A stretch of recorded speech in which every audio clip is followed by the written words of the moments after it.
Good morning, and welcome to the General Dynamics fourth quarter and full year 2021 earnings conference call. All participants will be in listen-only mode. If you would like to ask a question during the presentation, you may do so by pressing star one on your telephone keypad. Please note this event is being recorded. I would now like to turn the conference over to Howard Rubel, Vice President of Investor Relations. Please go ahead. Thank you, operator, and good morning, everyone. Welcome to the General Dynamics fourth quarter and full year 2021 conference call. Any forward-looking statements made today represent our estimates regarding the company's outlook. These estimates are subject to some risks and uncertainties. Additional information regarding these factors is contained in the company's 10-K, 10-Q, and 8-K filings. We will also refer to certain non-GAAP financial measures. For additional disclosures about these non-GAAP measures, including reconciliations to comparable GAAP measures, please see the slides that accompany this webcast, which are available on the Investor Relations page on our website, investorrelations.gd.com. Now, I would like to turn the call over to our Chairman and Chief Executive Officer, Phebe Novakovic. Good morning, and thank you, Howard. Earlier today, we reported fourth quarter revenue of $10.3 billion, net earnings of $952 million, and earnings per diluted share of $3.39. This is, in most respects, consistent with our previous guidance and sell-side consensus. The results in comparison with prior periods are rather straightforward and set out on our press release. I'll go through some of that detail quite briefly as I give you my thoughts on the business segments.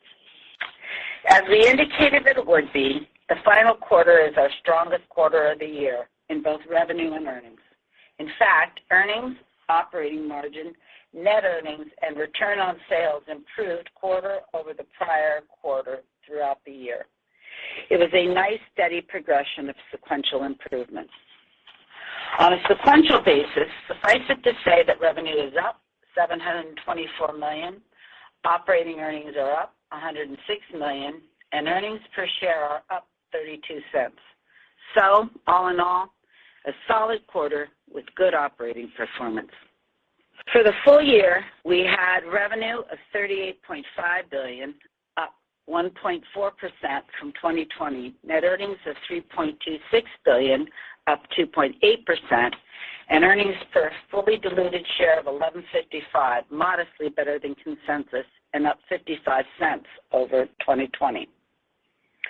We ended the year with a total backlog of $87.6 billion and total estimated contract value of $127.5 billion. Our business was strengthened by significant growth in aerospace backlog to $16.3 billion. I'll have more to say about that when we get to the business segment comments. The total company book-to-bill is 1-to-1 for the quarter and the year, led by the powerful order performance of Gulfstream. Our cash performance for the quarter and the year is very strong. The conversion rate for the quarter is 136% of net income and 104% for the year. Jason will have more fulsome comments on this subject and backlog in his remarks. Now let me turn to reviewing the quarter and paying some attention to quarter-over-quarter and sequential comparisons as well as the full year in the context of each group and provide color as appropriate. So first, aerospace. Aerospace revenue of $2.6 billion is up 5.1% over the year-ago quarter on the delivery of 39 aircraft, 35 of which were large cabin. While this was the strongest delivery quarter of the year, it fell short of our expectation by one aircraft, which has slipped into 2022. For the full year, revenue of $8.14 billion is up modestly from the prior year, even though we delivered 119 aircraft, 8 fewer aircraft than we did in 2020. The increase was driven by higher service revenue at Gulfstream and a nice increase in revenue at Jet Aviation.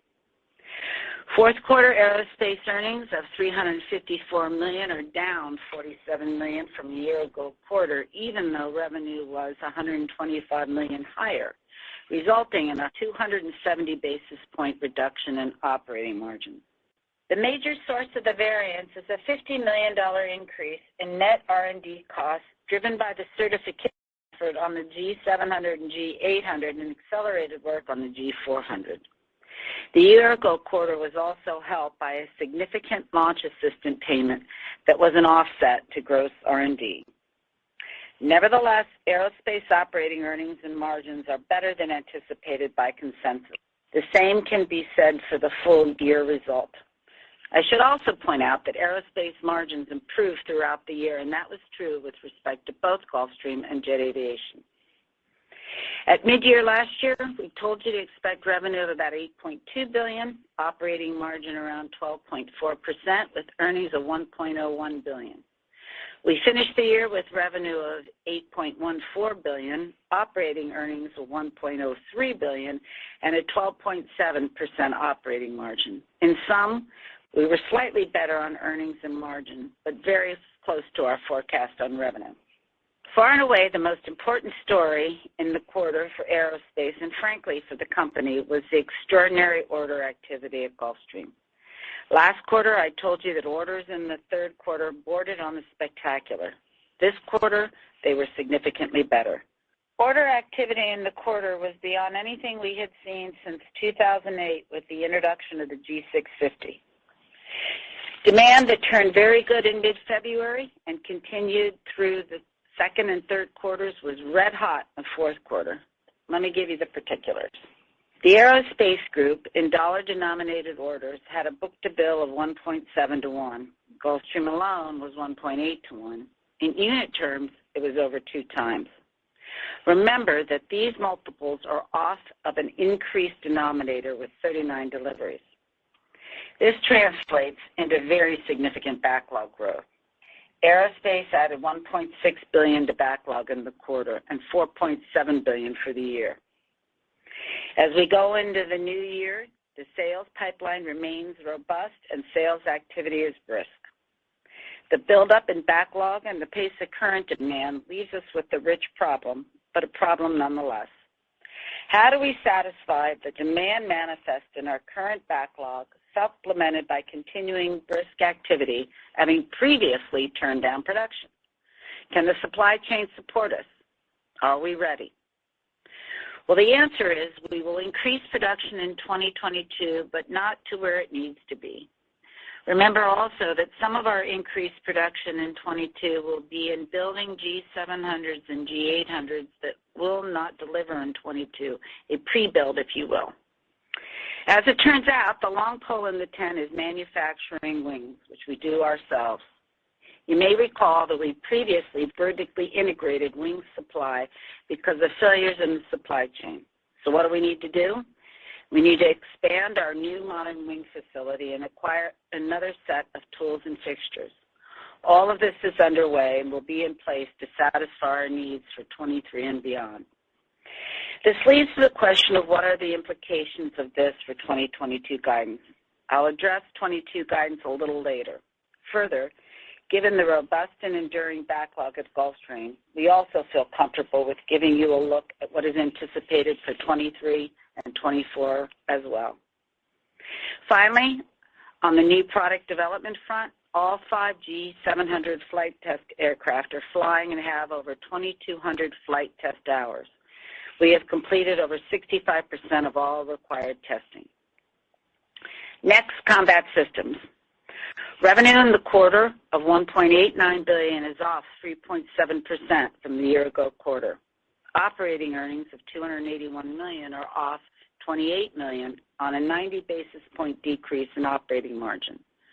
Let me point out, however, that a 14.9% margin in the quarter is highly respectable. For the full year, revenue of $7.35 billion is up $128 million, a 1.8% increase after strong growth in 2019 and moderate growth in 2020.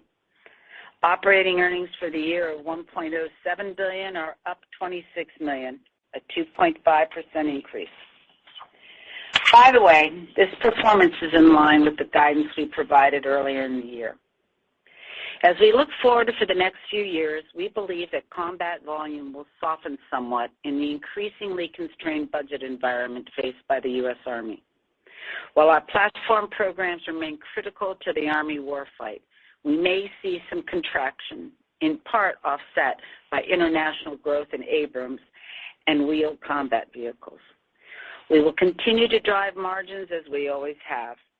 Remember that Combat Systems has had very good margins in much more constrained revenue environments. In short, this group has had a positive revenue growth for several years now, continued its history of strong margin performance, has good order activity, and has a strong pipeline of opportunity as we go forward. Next, Marine Systems. The Marine Systems growth story continues.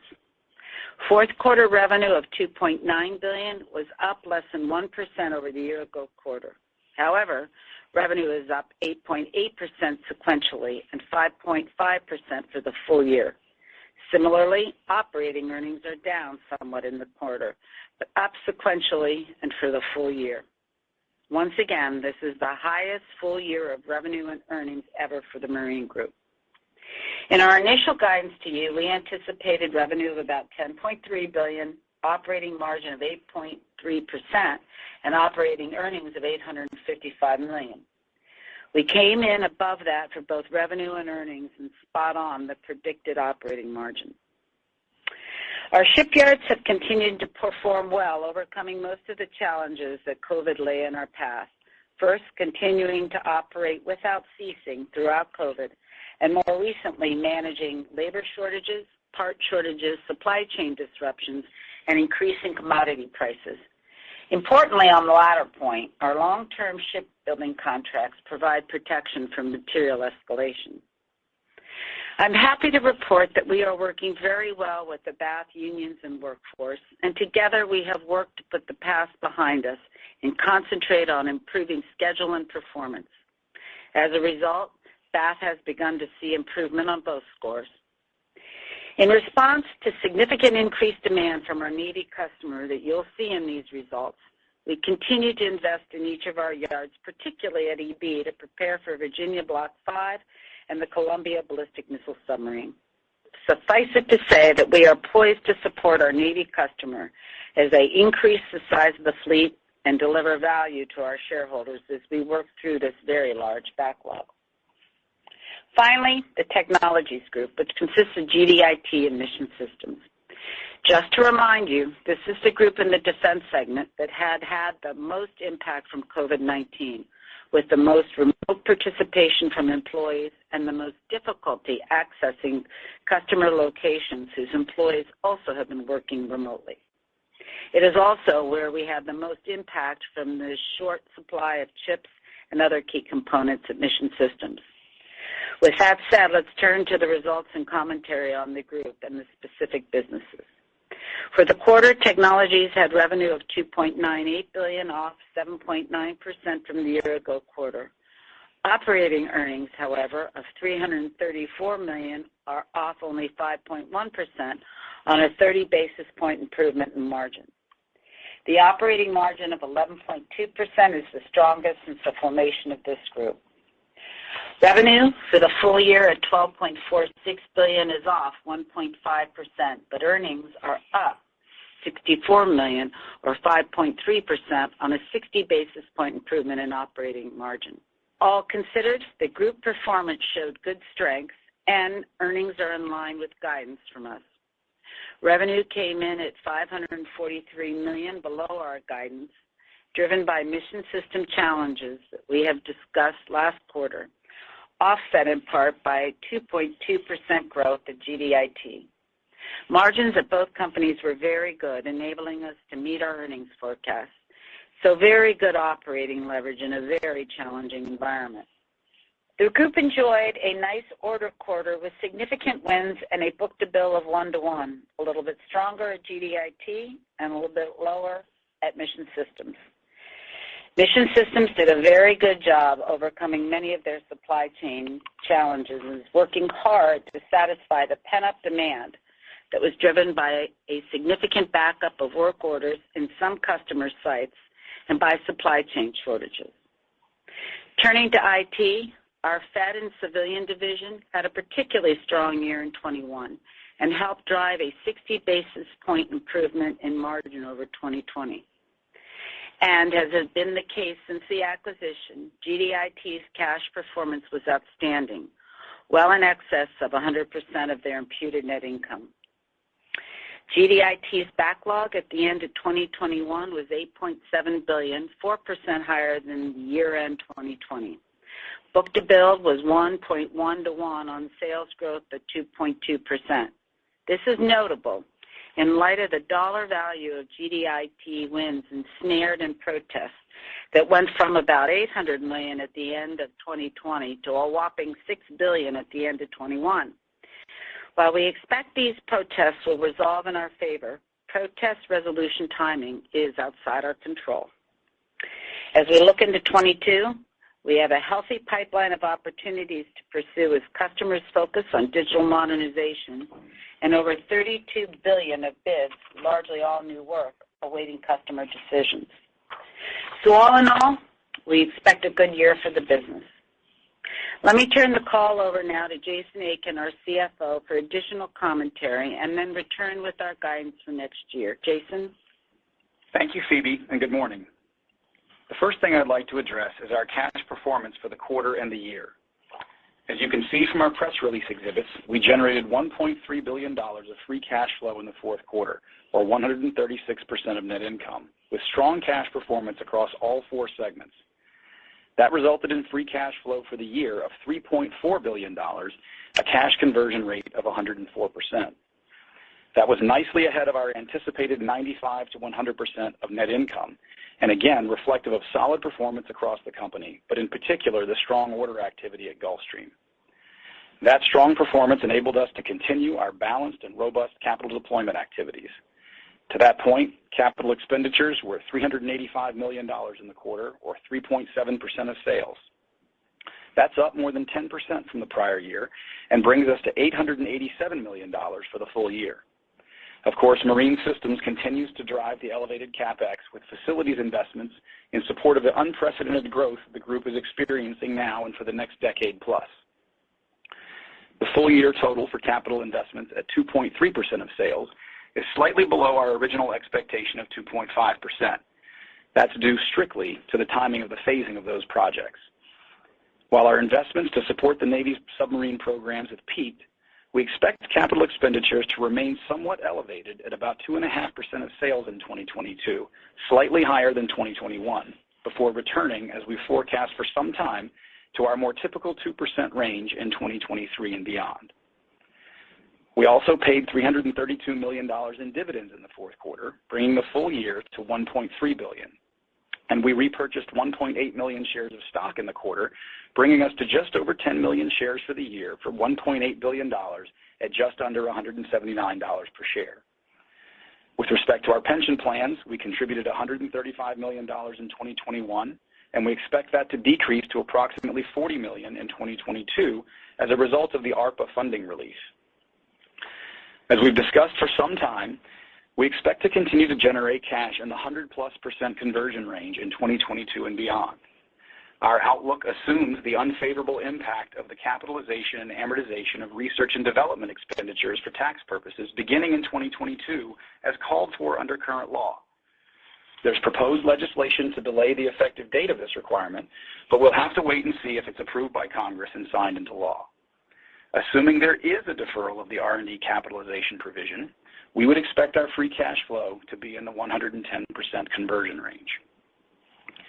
We ended the year with a cash balance of $1.6 billion and no commercial paper outstanding, leaving us with a net debt position of $9.9 billion, down approximately $300 million from last year, and the first time we've ended the year with net debt below $10 billion since 2018. Our net interest expense in the fourth quarter was $93 million, bringing interest expense for the full year to $424 million. That compares to $120 million and $477 million in the respective 2020 periods. The year-over-year reduction in interest expense is due to the retirement of $1.5 billion of long-term debt back in May. Our next scheduled debt maturity is $1 billion in the fourth quarter of this year. And based on the declining net debt balance, we expect interest expense to drop to approximately $380 million in 2022.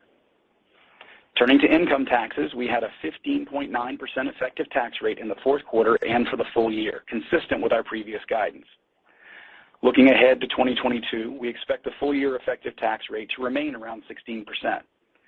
The rate for 2022 is not impacted by the R&D matter I discussed earlier because that legislation impacts cash taxes, not the effective tax rate. The 2022 rate also assumes there's no other enacted legislation impacting corporate tax rates.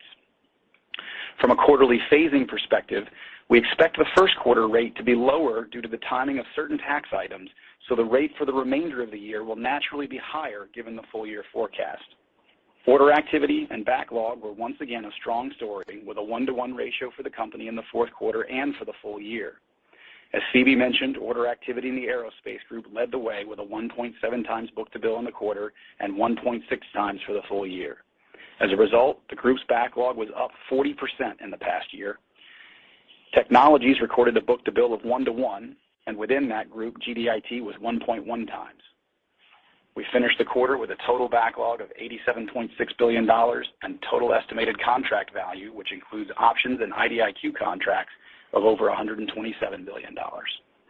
That concludes my remarks, and I'll turn it back over to Phoebe to give you guidance for 2022 and wrap-up remarks.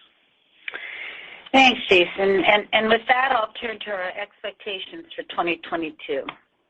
So let me provide our operating forecast for 22 initially by business group and then a company-wide roll-up. In aerospace, we expect 2022 revenue to be around $8.4 billion, up around 4% over 2021, with about 123 deliveries, up from 119 last year. Operating margin will be around 12.8%. So a little color here about what is driving this forecast. While anticipated deliveries are up only 4 units from 21, production of completed aircraft is considerably more than in 2021. Last year, we produced fewer than 119 aircraft that were delivered. We delivered a number of test aircraft that were either produced and completed in prior periods, as well as a few demonstrators, all up about 11 aircraft. In 2022 production, we are building some G700s and G800 test articles that will not deliver this year. Finally, our ability to ramp up further in 22 is limited by the wing supply issue I described earlier, which will be remedied for 23. This leads me to a quick look at 23 and 24. In 2023, we expect to deliver 148 airplanes, 25 more than in 2022, and have revenue of approximately $2 billion more than 22, with margin improvement around 200 basis points. In 24, we expect to deliver around 170 airplanes, up another 22, driving another $1.6 billion of revenue over 23 and another 100 basis points of margin growth. So all up, over that 2-year near-term time frame, we expect to see $3.6 billion of revenue growth over 22 and 300 basis points of higher operating margins. Mind you, none of this is supported by heroic assumptions about continuing demand. We assume a book-to-bill of around 1-to-1 during the period, a notable reduction from this year's demand. If demand is greater, it will impact favorably 24 and 25. In short, we fully expect aerospace to be a significant growth engine for both revenue and earnings in 2023 and 2024. In combat systems, we expect revenue in the range of $7.15 billion to $7.25 billion, a modest reduction against 21. We expect operating margin to be about the same at 14.5%. Growth should resume later in our plan period as developmental programs move into production and several anticipated international orders should be received. The Marine Group is expected to have revenue of approximately $10.8 billion, a $300 million increase over 21. Operating margin in 22 is anticipated to improve to around 8.6%. The long-term driver of growth here is submarine work, which will expand as the supply chain improves its efficiency and delivers modules to the Groton waterfront in a more timely fashion. Our biggest upside opportunity in this group is to increase margins in the period. We expect revenue in technologies in the range of $12.8 to $13 billion. This is a growth of around 2.5 to 4.5%. We expect operating margins around 10%. So for 2022, company-wide, we expect to see approximately $39.2 billion to $39.45 billion of revenue and an operating margin of 10.8%. This all rose up to a forecast range of $12 to $12.15 per fully diluted share. On a quarterly basis, we expect EPS to play out much like it has in prior years, with Q1 about $2.45 and progressively stronger quarters thereafter. Let me emphasize that this forecast is purely from operations. It assumes a 16% tax provision and assumes we buy only enough shares to hold the share count steady with year-end figures so as to avoid dilution from option exercises. So much like last year, beating our EPS guidance must come from outperforming the operating plan, achieving a lower effective tax rate, and the effective deployment of capital. Thanks, Phoebe. As a reminder, we ask participants to ask one question and one follow-up so that everyone has a chance to participate. Operator, could you please remind participants how to enter the queue? Thank you. If you'd like to ask a question, please press star followed by 1 on your telephone keypad. If you'd like to remove your question, please press star followed by 2. When preparing to ask your question, please ensure your phone is unmuted locally, and please limit your questions to 1 question and 1 follow-up question. So that is star followed by 1 to ask a question. We take our first question from Ron Epstein from Bank of America. Please go ahead. Yeah, good morning, Phoebe and Hi, Ron. Howard. I know you're going to get bombarded with Gulfstream questions, so I'm not going to go there. I'll let everybody else do that. I just wanted to maybe jump in. Yeah, how about that? Maybe on land systems at first, right? I mean, you know, the Ukraine and everything going on with Russia has been in the headlines. Now, what does that mean for your international land systems business, particularly in Eastern Europe? Well, for some time now, the Eastern European demand for combat vehicles has been at an elevated level. But I have to tell you that speculation about the considerable tension in Eastern Europe and any subsequent impact on budgets is just ill-advised given the high threat environment. So we are hopeful for a peaceful resolution, but that is a national security issue for the U.S. and its allies. Got it. And then maybe my follow-on question, if I can, I might shift back a little bit towards Gulfstream. You mentioned in your prepared remarks you've got a little bit of a bottleneck in wing production. Have you thought about re-outsourcing a wing, or do you look at the wing as just something you guys want to keep because it's just a key part of the plan? Outsourcing is sort of out of the question given the problems in the supply chain on wings, which then drove us to internally source. And frankly, our wing production efficiency is not equaled by any. This is just simply a question of expanding our wing facility just a touch, and we need another set of tools. But we are very good at wing production, so I think that that's a capability set that reduces a lot of risk and frankly provides opportunity for the program. The next question comes from Cai von Rumohr from Cowen. Please go ahead. Yes, thanks so much, and congratulations on the good results. So, Phoebe, net R&D was up $50 million in the fourth quarter. What do you expect it to be up going forward? And as I look out there, the 100 bips margin uptick, I haven't calculated exactly, looks like less than a 25% incremental margin. So how come it's not better as we get out to 2024? Well, R&D we expect to be about $100 million for next year, but let Jason give you a little bit of color. Yeah. So Phoebe said roughly $100 million increase in the Gulfstream R&D for 2022 as we continue to progress, as you'd expect, through the flight test program on the G700. If you normalize for that delta, margins for next year would be roughly 14% for the aerospace group. So that really does kind of answer the question on incremental margins, I think, from our perspective. Otherwise, we do continue to see, as you'd expect, the incremental profit from the in production airplanes, 500 and 600 in particular, continuing to be additive to the group's margin. So. Great. And the last one. These are pretty good margins in the out years. They are. R&D credit, how big are you assuming? So as I said, we're looking without the R&D credit deferral, meaning assuming existing law persists, we'll be in the, call it 100+% conversion range. If the R&D credit is deferred, current law is deferred, we're talking more in the 110% range. So that kind of gives you a size on what we're expecting. The next question comes from George Shapiro from Shapiro Research. Please go ahead. Yes.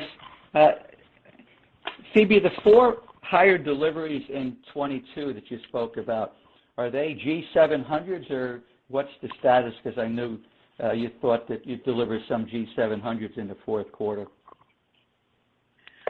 What we said, I think, is that we expected the certification in the fourth quarter with. But I think the way as I noted in my remarks, we're going to have some pre-build of both the 700s and the 800s, which will deliver shortly thereafter. The 700s will shortly thereafter the certification. And a little more color on that, George. I mean, just to think about it, obviously we talked about, as Phoebe said, fourth quarter certification in the EIS of the 700, but there's also, obviously with 2021, you had 550s that were delivered in the early part of the year. That doesn't replicate. So the incremental 4 is an offset of that decline, as well as the test airplanes that Phoebe mentioned that we delivered last year and some demonstrators, but otherwise steady increases in all of the in-production models, particularly 600 and 500. So I think overall, if you look at in-production airplanes, 650, 600, 500, 280, we're looking at somewhere in the 15% year-over-year increase in production in those models. So that should give you some color on what's driving that increase. Okay. And then one follow-up. There's a $211 million difference between what you have as gross orders and effectively just the net orders. Now, were there any cancellations there reflecting the fact that some customers are getting the planes later than they would like to get? Or no, I don't think there was any particular driver. We had, I think, 3 cancellations, but for no particular reason other than idiosyncratic customer issues. The next question comes from Miles Walton from UBS. Please go ahead. Thanks. Morning. Phoebe, could you comment on the pricing environment for building out the backlog? And I imagine you're now coming pretty close to lists on all of your programs, and maybe give us a impression of the skyline or the lead time for the large cabin models at this point. Thanks. So we've enjoyed some pricing pressure or some pricing increases, and that's all good and wholesome. And we're quite comfortable where prices are. And our lead times within all production aircraft are well within the 24 or the 18 months, more around 18 months to 24 in that range that we like to see. Okay, great. And at 500 versus 600, can you just give a color on the 2 differences in demand there? I know one might be particularly accretive on the 600, given the assembly commonality with the 500. Yeah, so just to give you a little bit of background there, the 600 led the parade in orders in the fourth quarter, followed by the 650 and the 500.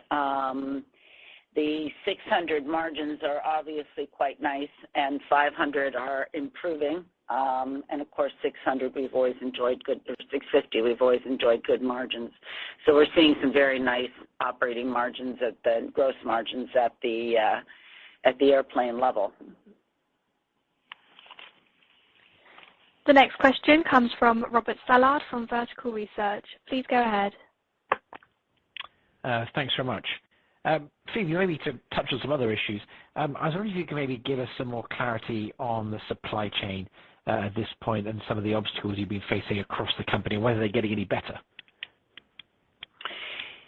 So let me go group by group. In combat, we haven't seen any particular supply chain issues. At Gulfstream, we've managed the supply chain, and I think they were benefited by our reduction in production last year. So we're quite comfortable with where they are. We reported pretty fulsomely on the mission systems challenges that they had with chip shortages and some other key product material. And an electric boat, in particular, we've seen some challenges in the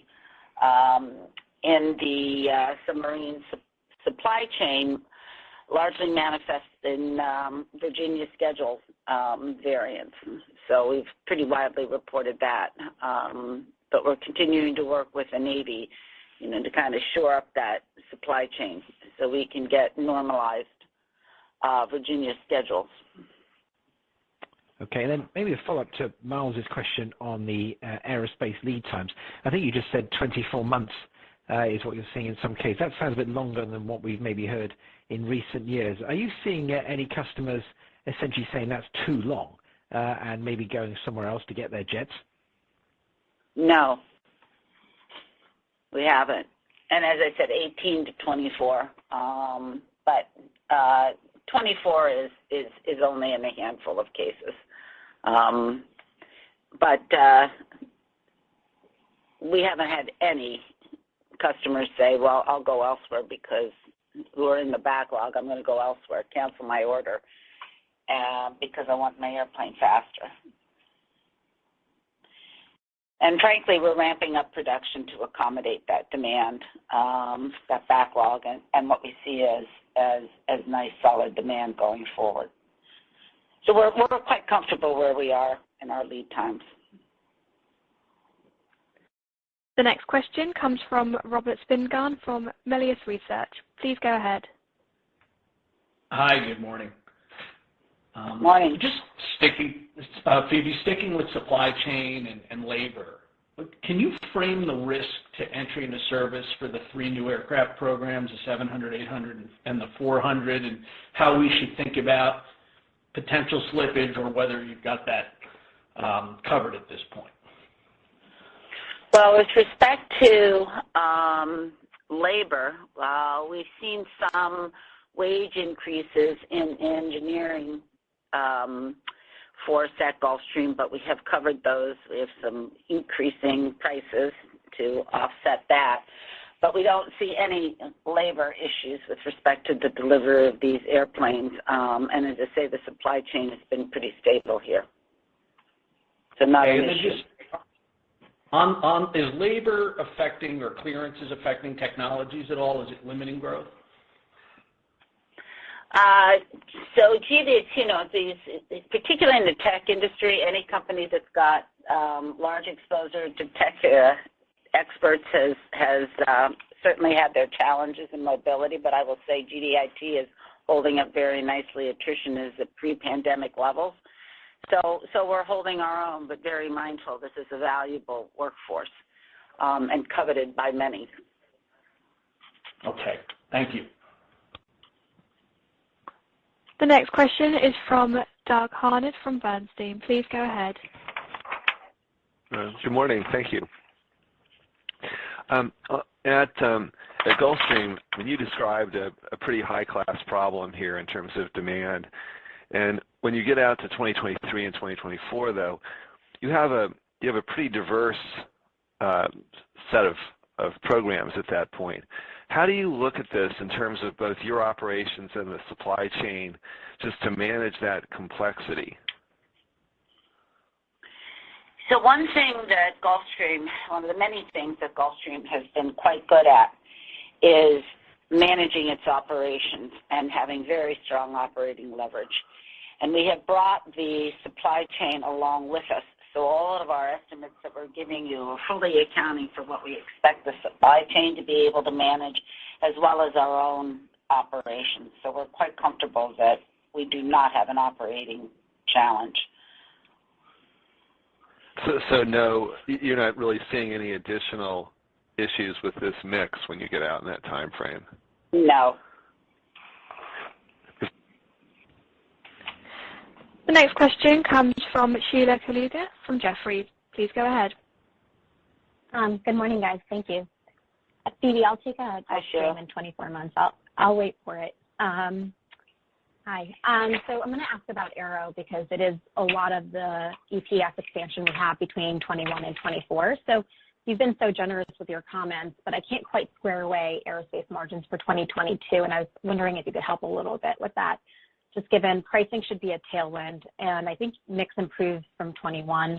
You have the 500, 600 going up the curve, and I think you previously talked about the G700 being accretive to margins right away. So maybe can you talk about what's changed and how do we think about that improvement into 23 and 24? And I know you already guided, but if you could square it away a little bit more. Yeah, I mean, I think you've got a lot of the basic building blocks. We probably have to compare spreadsheets to see what's driving the ultimate outcome. I think the single biggest issue is probably the period-to-period fluctuation in our net R&D expenditures, right, between supporting the development programs and the net offsets that we get from time to time from suppliers. As I mentioned before, we've got about $100 million increase in R&D in 22 relative to 21. So that if you normalize for that, you're up from 12.7 in 2021 to 14+% in 2022. There's other puts and takes within that, as you know. Pricing's a little better. The improvements along the manufacturing lines for 500 and 600 continue to get better. Growth in service business, obviously, which continues a pace year over year, while at good margins, does come at margins that are in an aggregate dilutive to the overall group margin and certainly to new aircraft production margins. And so that's really the story, I think, in terms of the puts and takes going into 2022. I think we can get into your details or your question maybe after the fact on 23 and 24, but I think 200 basis point improvement in 23 and another 100 basis point in 24. That kind of gives you that trajectory that we've talked about for some time about returning to the mid to high teens margins for the group. You know, when you combine that with the pretty significant top line growth that Phoebe described, I think it's a pretty compelling story. Can I just ask a follow-up on the R&D? Obviously, it peaks for G700 this year.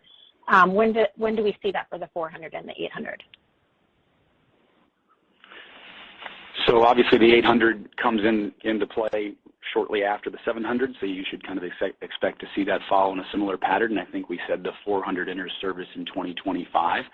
So keep in mind the 400 is an airplane that benefited significantly from commonality with the 500 and 600 in the way those airplanes were designed and engineered. So you won't necessarily see as much of a blip associated with that. But all of this fits over time within the profile of our ongoing commitment to R&D and roughly 2% of sales for R&D. Again, it can fluctuate from quarter to quarter and year to year, but that's how you ought to see it play out. The next question is from Peter Arment from Baird. Please go ahead. Yes. Good morning, Phoebe, Jason. Nice results. Phoebe, I wanted to ask you a question about Marine. How are they doing in terms of battling kind of the labor shortages out there? I know Pratt yesterday talked about having a shortage of welders. Maybe you could give some commentary how you're seeing that. So we have worked for many years with our state and local governments to provide some pretty robust training programs that are still up and running. We're hiring this year at an accelerated rate over what we had anticipated, largely because of the backlog in terms of hiring in COVID, obviously constrained. These are hiring levels for 22 at levels we have seen before and executed before. So the question is all about the efficiency of your training programs, and we're pretty comfortable that once we get these people in the door, we can get them trained and have them go as new shipbuilders. They've got learning curves, obviously, as they get more proficient and become veterans, but we factored all of that in our thinking. Appreciate that. And just as a follow-up, just on aerospace, it sounds like the customer base continues to expand. How would you kind of characterize it? Is it a lot of the corporates that are renewing, or are you seeing just a complete expansion during this kind of post-COVID period? So I'll give you a little bit of additional color on that. Demand was quite good in the United States and also increased throughout the rest of the world. We saw, as we had begun to see earlier, a return of the Fortune 500 as well as private companies as well as smaller companies. So it's pretty robust across the portfolio on the kinds of both individuals that we see, but also companies that we see. But I don't see any structural change here, if that's kind of what you're poking at,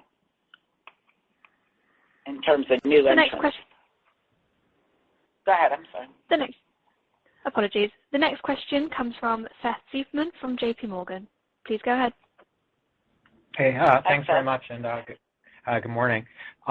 Maybe if I could dig in for a couple of more aerospace details. Are there any comments you could give about the services assumptions underlying the guidance, and also the CapEx impact and timing of completion of the additional wing capacity? So I'll answer those in the inverse order. Almost negligible CapEx. So this is just simply a timing issue of expanding an existing building somewhat and getting in place the tools and fixtures to effectuate the increased production. On the service side, we expect 22 to see some nice service growth at Gulfstream, as well as Jet Aviation should have a nice year as well. And we expect the service volume quite naturally to grow with the expanding fleet. And we have included those assumptions on a going forward basis. Great, thanks. And just as a follow-up, definitely heard earlier and appreciate the commentary about the multi-year outlook being conservative. I guess, any other sort of support you can give to that characterization would be great. If we look at, I guess, if the backlog remains stable at about $16 billion, looking at like 1.3 times coverage out in 2024, and if that's kind of what you're aiming for, and any other color that kind of gives you confidence in the conservatism of the outlook. Yeah, so think about it this way.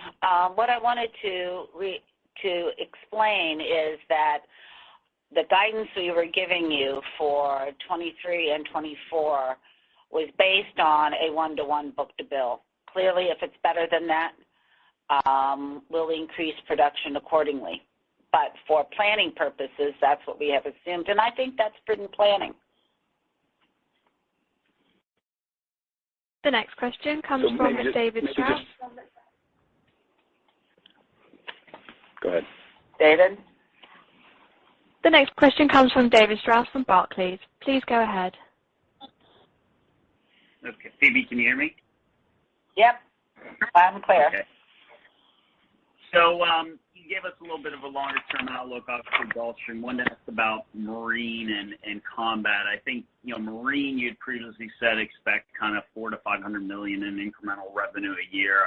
Last year you were at the high end of that. This year you're forecasting a little bit below that. So maybe if you could update us there on kind of the longer-term thinking. And then on On combat, I think you had said kind of low growth over the next couple of years. Now you're talking about a decline.